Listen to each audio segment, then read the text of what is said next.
Hey, where'd that go? Where'd it go? I asked, my concern growing. What's that? As I pondered what was happening, my husband faced a demotion due to increasing work mistakes. He'd never been a diligent worker, so the news didn't shock him much, but his forgetfulness worsened, prompting us to visit the hospital. Music. I suspected depression at first, but the diagnosis stunned me. It was juvenile Alzheimer's, a form of dementia. I knew young people could get it these days, but the reality of my husband having it hit me hard. My name is Katie Smith. It's been 5 years since then. I'm now 50, and my husband is 54. Music. We never had children, and I continued working. My parents have passed away, but my husband's parents are still alive in the countryside nearby. They're caring people. When he was diagnosed, they even offered to take him in, suggesting I should consider divorce. But my husband, who had always disliked living in the countryside, vehemently refused that option. I didn't consider divorce immediately upon his illness either. We had been together for nearly 2 decades, bound by fate, not just by vows of sickness and health. It felt wrong to entertain thoughts of saying goodbye just because he fell ill. Despite his increasing forgetfulness, he could still manage a semblance of normalcy. Perhaps the medication slowing the disease's progress was working. His condition wasn't debilitating. He still recognized me, though sometimes he wouldn't respond. In his better moments, he seemed almost like his old self. However, he often claimed not to know or remember when asked about certain things. Work became increasingly challenging. He'd cry over incomprehensible paperwork and eventually suggested quitting. Unable to deny my anxious husband, I supported his decision, and he left the company. He seldom ventured outside now, spending most of his days at home. While he occasionally left things out or made a mess with food, it didn't bother anyone else, so I accepted it as part of his behavior. Since leaving his job, he's been at home. I consulted the doctor about arranging care for him while I worked, but he assured me he could still recognize danger and manage at home for now. The doctor advised me to revisit the situation as the disease progressed, instructing us to ensure he locks the door and doesn't go out alone. I still worried about whether he would be okay alone, but he insisted it's okay to be alone, and occasionally lost his temper if I pressed too much. Shut up, I'm sick. Don't talk about unnecessary things. You're confusing my head more and more. Be considerate to me. I had to leave him be because I couldn't handle his outbursts. 5 years before his illness was diagnosed, at 40, I was promoted to section manager. My salary increased, so even after he left his job, we weren't in financial trouble. With no children, our savings remained intact, providing a cushion for any unforeseen circumstances. I was grateful for my work, hoping life would stay as normal as possible. Yet one concern nagged at me. Items frequently went missing. It was often brand-name bags I cherished, recently bought shoes and clothes, or other valuable items I'd treated myself to. I searched everywhere, wondering if I'd misplaced them, but they never turned up. When I asked my husband, all he could say was, "I don't know." "Hey, do you remember taking anything out?" I asked again. "No, I don't remember," he repeated. I wondered if his illness had progressed to the point where he didn't recall taking them. When I returned from work and asked about his day, he often replied, "I can't remember." The doctor had mentioned the disease could progress slowly or rapidly, making me anxious about leaving him alone. If he started wandering, I wouldn't manage alone. Worried, I installed surveillance cameras in the house without telling him. What if he starts wandering around, bothering other people? I don't want that. If it happens, I'll have to handle it. A week later, after my husband had gone to sleep, I nervously checked the camera footage. What I saw shocked me beyond belief. I had no idea this was happening.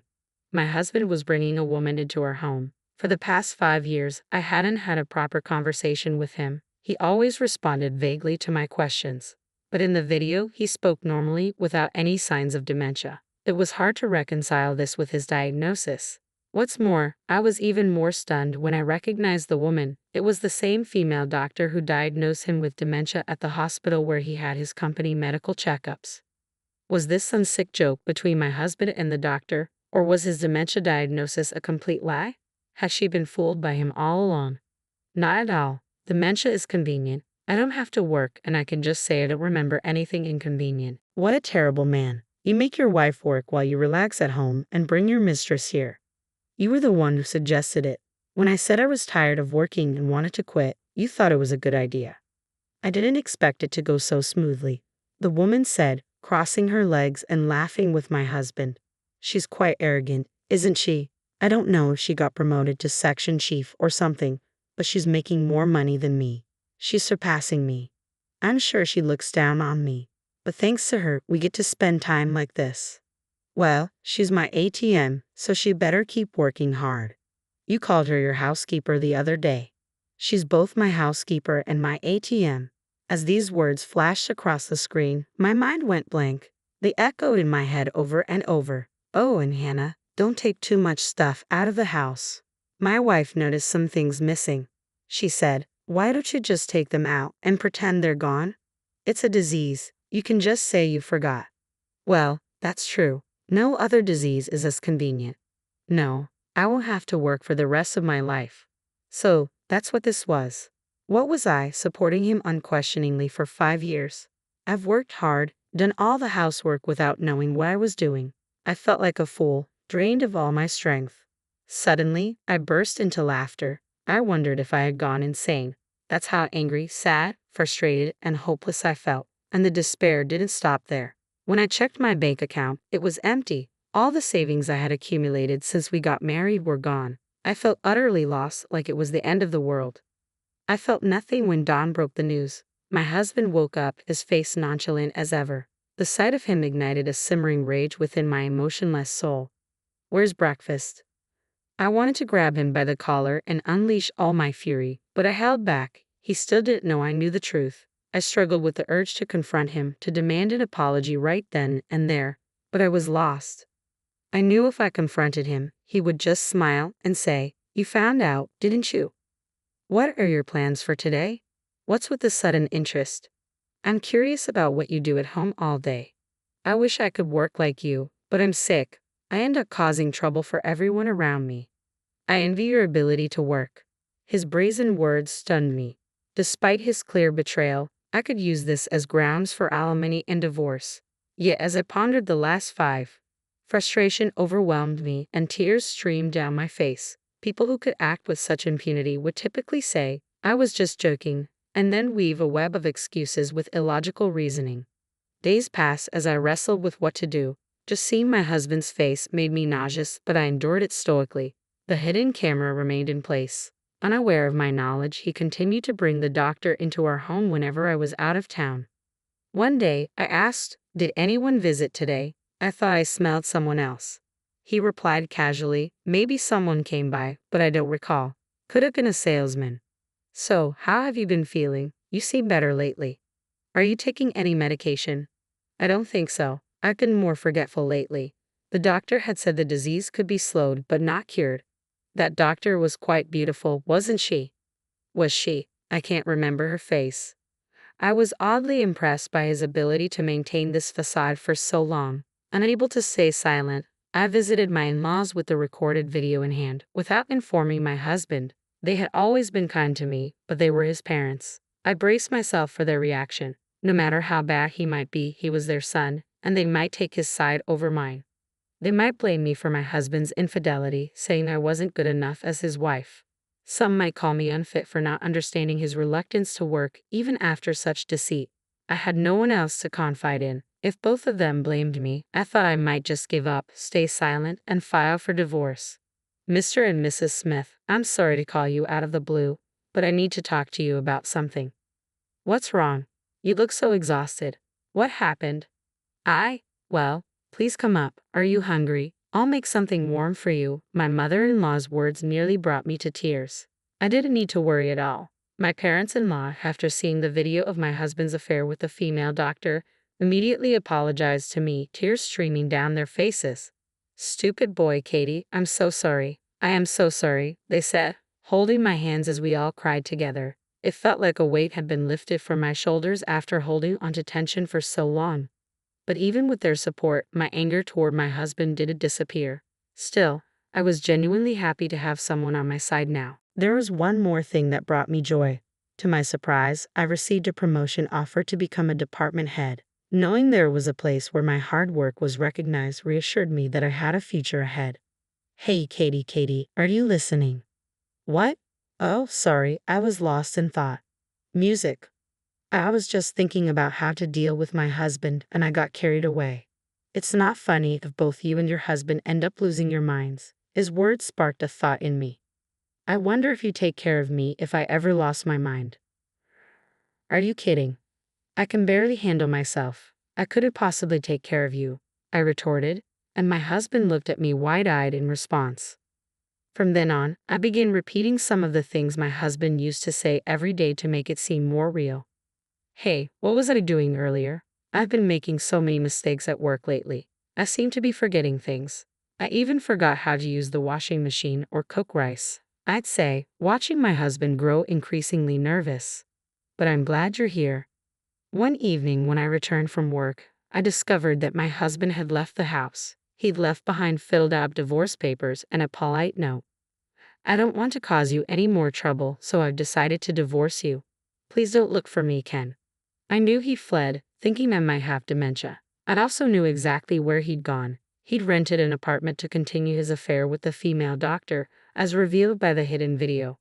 I'm getting a divorce. It won't be funny if I have to take care of you. I've moved my savings to another account so I won't have to worry about money for a while, he'd said, laughing. He courteously included his new address. Knowing the doctor's neighborhood from their conversations, I went straight there. She was married and lived with her family in a suburban house.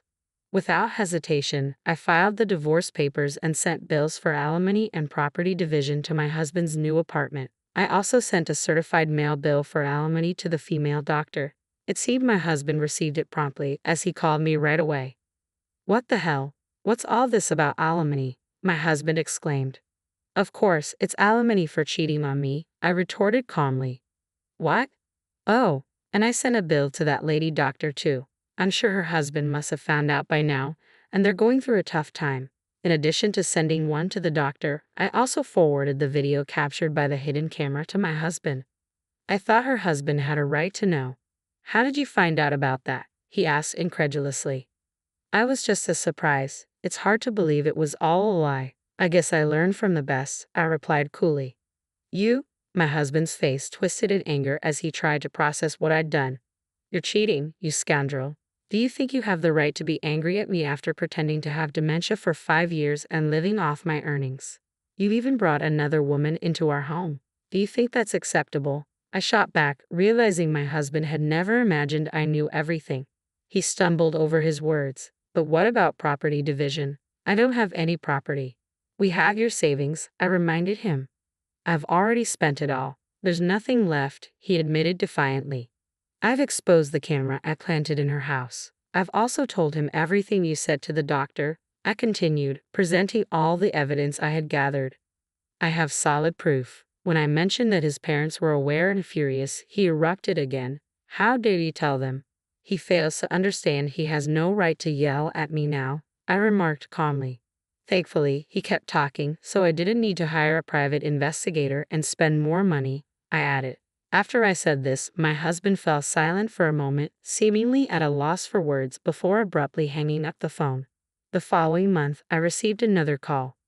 What's going on? I asked, curious. What? I went to the apartment, and they said it was already canceled, he said, sounding confused. What apartment? The one we lived in, of course. I hadn't expected him to return after leaving the divorce papers. When I mentioned that I had canceled the lease right after you left, he got angry, demanding to know why I hadn't informed him. They told me an unemployed person couldn't be a tenant, so I transferred the lease to my name when you quit your job. I had the right to decide when to terminate the lease and where to move. I bought a condo. That's where I live now. You bought it? With the alimony I received from you and your lover, and the savings I recovered. It's not large, but it's my sanctuary. Really? I'm coming over. I wonder what kind of person thinks like that. Do you have a girlfriend now? I already broke up with her. Her husband found out about the affair and divorced her. She got sued for a misdiagnosis at the hospital. Her husband and you were both pursuing alimony, and now she's in debt. Is that so? So now you want to start over with me. Then the alimony will be canceled, and I can get my money back, right? I can't deal with this anymore. Does he really think I'll accept his offer? He's even suggesting we get back together and that the alimony her husband is claiming should be returned to me. I feel like saying, "Are you out of your mind?" I muttered to myself. "You're a fool. Why should I pay? We're divorced. I never want to see your face again, and there's no way I'm getting back together with you," I declared firmly, hanging up the phone and blocking all incoming calls from him. It turned out that my ex-husband then went to visit his parents. Little did he know, his parents had actually sold their house and moved into a retirement apartment. They later told me he was shocked to find their old home up for sale when he visited. With lawyers handling the division of property and alimony, he likely had little money left. Unable to secure a new job, he eventually faced eviction from his apartment. Having nowhere else to turn, he must have asked his parents for help. But they had anticipated this and downsized to a place where they wouldn't be able to accommodate him if he returned.